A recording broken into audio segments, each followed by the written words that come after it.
नमस्कार दोस्तों, जैसा कि अब आपको आर्टिकल का प्रयोग पढ़ाया जाएगा। आर्टिकल के प्रयोग में जो इंडेफिनिट आर्टिकल है उसमें ये और एंड का प्रयोग होता है, और जो डेफिनिट आर्टिकल है उसमें डी का प्रयोग होता है। अब आप देखिए एंड का प्रयोग कैसे करेंगे, ट्रिक के माध्यम से देखिए। जैसे हमने लिख दिया है आर्टिकल, यहाँ देख रहे हैं यूज ऑफ एंड ऊपर दिया हुआ है।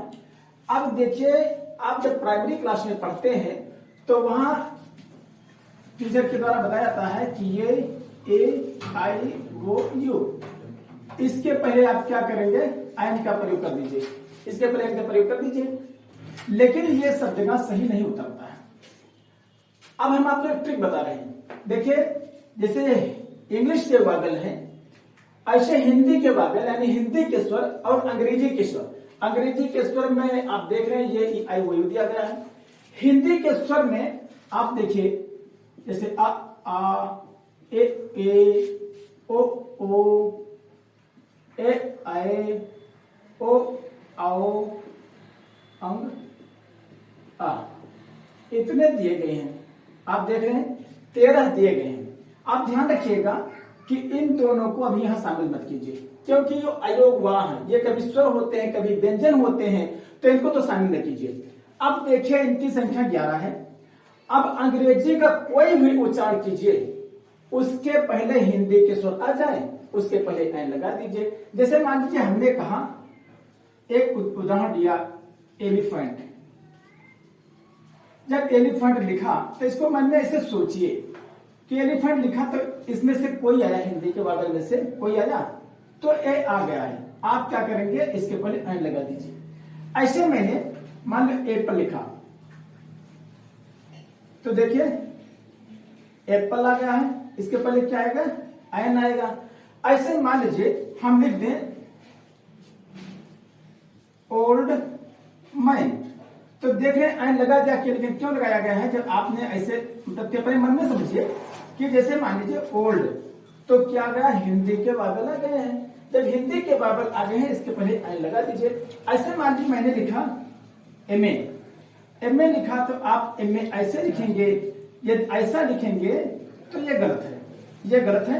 आप ऐसे लिखेंगे, इसके पहले क्या आया है, एन आया है, ए आया है, तो इसके पहले एन का प्रयोग कर दिया गया है। इसी तरह आप देख लीजिए, जैसे मैं दे दिया जाए आपको,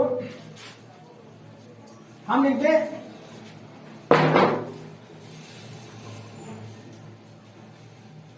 यूनिवर्सिटी, UNIVERSITY। अब देखिए आप यूनिवर्सिटी देख रहे हैं, तो यूनिवर्सिटी जब लिख रहे हैं तो यूनिवर्सिटी में देखिए क्या आ रहा है, यह आ रहा है, या स्टार्टिंग में आ रहा है। इसके पहले ये लगा दीजिए, क्योंकि इसमें से कोई नहीं आया, इसके पहले ये लगा दीजिए। ऐसे ही देखिए जैसे मैंने कहा यूनियन, जब मैंने यूनियन बोला तो यूनियन में क्या है, यह आया है, इसके पहले एन लगा दीजिए।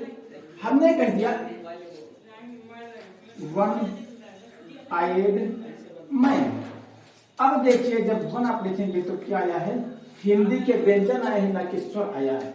इसके पहले क्या लगा देंगे, ये बनाइए भाई। इस तरह से आप देख रहे हैं कि किसी भी अंग्रेजी शब्द का उच्चारण कीजिए, उसमें उसके आरंभ में हिंदी के स्वर आ जाए, उसके पहले एन लगा दीजिए।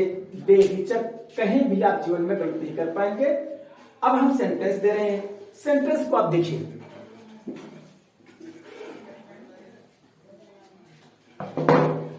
जैसे मैंने कह दिया he is, छोटा सही से बना दीजिए, इरेज करके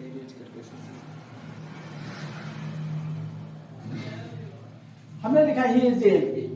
अब आप देखिए, इसमें विचार कीजिए, ये लगेगा कि एन लगेगा। आप करेंगे क्या कि आप ऐसे लिखिए, लिखना नहीं है, केवल अपने मन से समझिए, इसको समझिए। अब आप मतलब इसका मतलब कि इसमें हिंदी के वावेल आ गए, आप क्या करेंगे, इसके पहले एन लगा दीजिए। हमने कहा हे reads in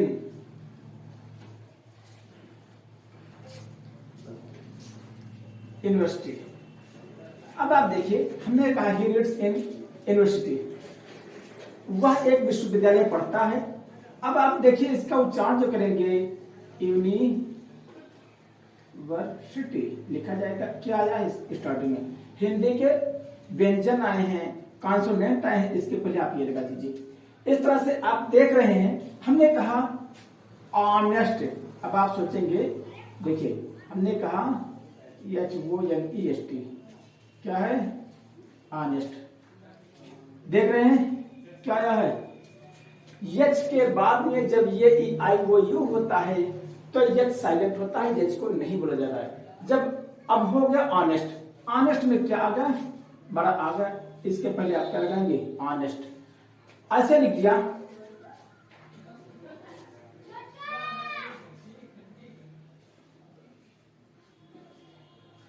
आई। अब हमने आई कहा, इसके पहले क्या लगाएंगे? आई लगा दीजिए। इस तरह से आप देख रहे हैं आवर, HOUR, आवर नहीं, इसको आवर बोलेंगे। इसके पहले क्या लगाएंगे? आई लगा देंगे।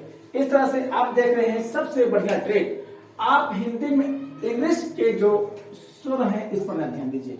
हिंदी के जो स्वर हैं आ ए ओ ए आई ओ औ, इस पर ध्यान दीजिए।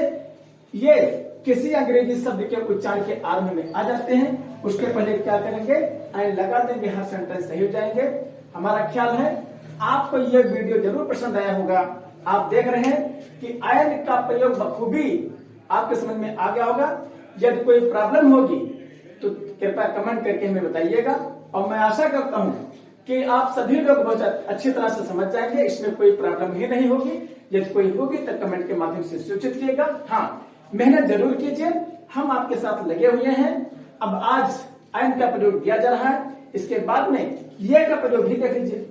चलो मिटा देंगे, ये का प्रयोग देख लीजिए, तब फिर अगला। हाँ, आपने देखा कि अभी आपको आयन का प्रयोग पढ़ाया गया। हमारा ख्याल है बखूबी आपको समझ में आ गया होगा। अब देखिए ये का प्रयोग कहां करते हैं। हाँ, ध्यान रखिए, आपने जो अंग्रेजी शब्द का उच्चारण कर रहे हैं उसके पहले हिंदी के जो स्वर आ जाते हैं उसके पहले आयन लगा दीजिए। अब दूसरा आता है ये का प्रयोग कहां करेंगे? बस इसका उल्टा है। ये का प्रयोग आप वही करेंगे जहां कोई वर्ण व्यंजन से आरंभ होता है, वो भी अंग्रेजी के व्यंजन से। जिसे कह दिया जाए कि आपने लिखा ये बुक,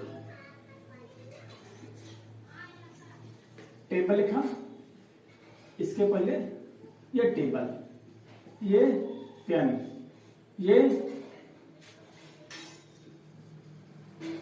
हाउस, ये डॉग। हम कह दें आई सा ये डॉग। हमने एक सेंटेंस कहा आई सा ए डॉग। ध्यान दीजिए, हमने कहा आई सा ए डॉग, हमने एक कुत्ता देखा। अब क्या करेंगे? देखिए ये क्या किससे स्टार्ट है? व्यंजन से स्टार्ट। इसके पहले ये का प्रयोग कर देगा। लेकिन जब फिर इसी डॉग के बारे में आगे कोई व्याख्या दी जाए तो उसके पहले दी का प्रयोग हो जाएगा, लेकिन ये अगले द वाले में रखा जाएगा। लेकिन ध्यान दे लीजिए, जैसे कह दिया जाएगा द डॉग वाज वीक। समझ गए ना? जब पहली बार आप यूज करेंगे किसी भी वर्ड का जो अंग्रेजी के वाइवल्स और कॉन्सोनेंट से आरंभ होता है उसके पहले ये लगा दीजिए। अब जब दूसरी बार भी उसका उच्चारण अगले सेंटेंस में होगा तो उसी के पहले दी लगा दीजिए। लेकिन इसका जो मेंशन है आपको आर्टिकल वाले में डेफिनेट आर्टिकल जहां द का प्रयोग होता है उसमें बताया जाएगा। और अब मुझे विश्वास है और मैं आशा करता हूं कि आपको आयन का प्रयोग और ये का प्रयोग बखूबी समझ में आ गया होगा। कोई प्रॉब्लम, कहीं पर समस्या उत्पन्न होती है तो आप हमें कमेंट के माध्यम से सूचित कीजिए। और यदि कोई प्रॉब्लम अलग से, इससे संबंधित अलग से कोई प्रॉब्लम आती है तो वो भी हम चाहते हैं आपकी समस्या का हर समाधान किया जाएगा। बस धैर्य रखिए। आप 1 to all हिंदी और अंग्रेजी 9 से लेकर के इंटर तक जो जितने ग्रामर पोर्शन है मैं इसी चैनल के माध्यम से पढ़ाऊंगा। और मेरी आशा है कि आप लोग बखूबी इसका लाभ लेंगे धैर्य रखिए, ईमानदारी के साथ मेहनत कीजिए, सफलता आपके कदम चूमेगी। हमेशा अपने गुरुजनों और बड़ों का आशीर्वाद लीजिए, उनसे सीख लीजिए, उनके सामने बैठिए, उनसे राय लीजिए, क्योंकि ये कहा जाता है कि संसार में माता पिता और गुरु, यानी माता पिता और गुरु दो ही ऐसे संसार में व्यक्ति हैं आपको आगे बढ़ते हुए देखने पर खुश होते हैं। तो आप तनिक भर भी हिम्मत ना हारिए, हौसला बुलंद रखिए, क्योंकि कहते हैं कि मुश्किल इस दुनिया में कुछ भी नहीं, मुश्किल इस दुनिया में कुछ भी नहीं, फिर भी लोग अपने इरादे छोड़ देते हैं।